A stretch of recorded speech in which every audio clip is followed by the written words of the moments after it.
The AAA gaming world is on the brink of collapse. Here's why a former CEO thinks so. Head of Content. December 4, 2025. Picture this: the elite tier of video games, once synonymous with unparalleled excellence, is teetering on the edge of oblivion. That's the stark warning from Owen Mahoney, the ex-CEO of Nexon, who pulls no punches in his assessment that the AAA industry, traditionally shorthand for AAA meaning top-tier production, is in serious jeopardy unless it undergoes a radical overhaul. But here's where it gets truly intriguing. What if the very label that once guaranteed greatness has become nothing more than a badge for massive budgets, overshadowed by a flood of mediocre releases? Let's break this down for anyone new to the scene. AAA games were historically the gold standard, boasting huge teams, cutting-edge graphics, and epic storytelling that made them the must-play titles. Fast forward to 2024 and 2025, and we've seen a parade of disappointments, titles that range from mildly underwhelming to outright failures, like the notorious flop of Concord, Ubisoft's ambitious but critically panned multiplayer shooter. Meanwhile, indie and AA, mid-tier, games have surged in popularity, stealing the spotlight with innovative ideas and fresh takes that don't require blockbuster budgets. This shift has diluted the meaning of a AAA, turning it into a mere signal of financial scale rather than quality assurance.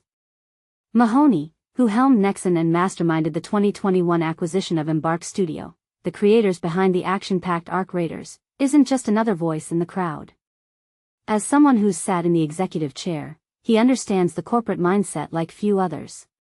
In a candid interview with The Game Business, available at https://www.thegamenbusiness.com/p/the-man-who-sign-arc-raiders- he paints a dire picture, likening the current state to an end-of-days apocalypse for big game development.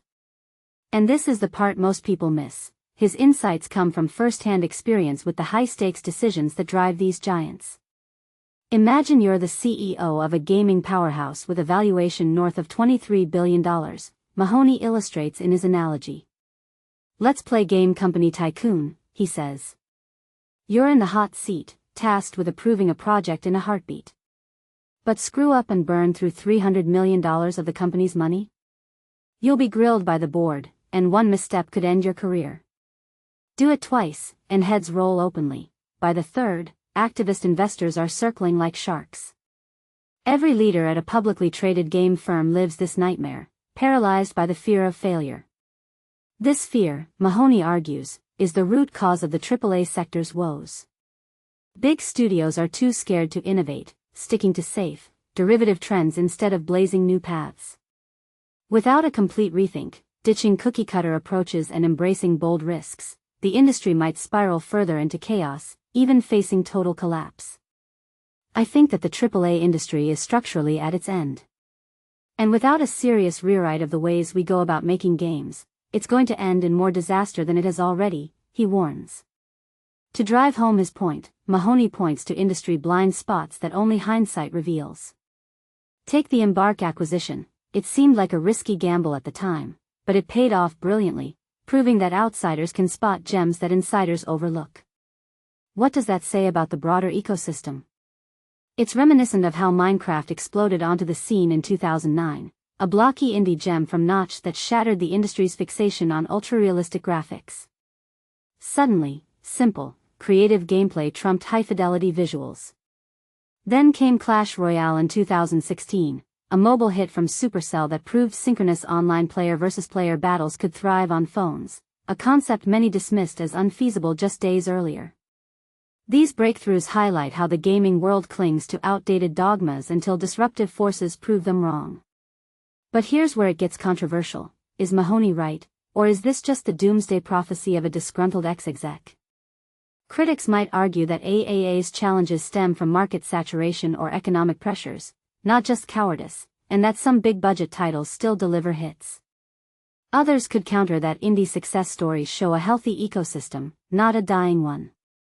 Whatever your take, it's hard to deny the tension between safe bets and the thrill of innovation. And this is the part that sparks debate. Should executives gamble more aggressively, even at the risk of colossal losses, or is the current caution a necessary evil in a multi-billion-dollar business? So, what do you think? Do you side with Mahoney and see risk aversion as the AAA industry's Achilles heel? Or do you believe the sector can evolve without such drastic changes? How would you turn things around? More indie collaborations, in-house experiments, or something else entirely? Jump into the comments below and share your opinions. Let's get a conversation going. Don't forget to explore 80 Level's new digital art courses, https://80lv.gumroad.com. Subscribe to our newsletter, https://80.lv/subscribe, and join our 80 Level talent platform, https://80.lv/talent. Follow us on Twitter, https://x.com/80level, LinkedIn, https://www.linkedin.com/company/80-lv, Telegram, https://t.me/leave-lady-news, and Instagram, https://www.instagram.com/80_level, where we share breakdowns, the latest news, awesome artworks, and more.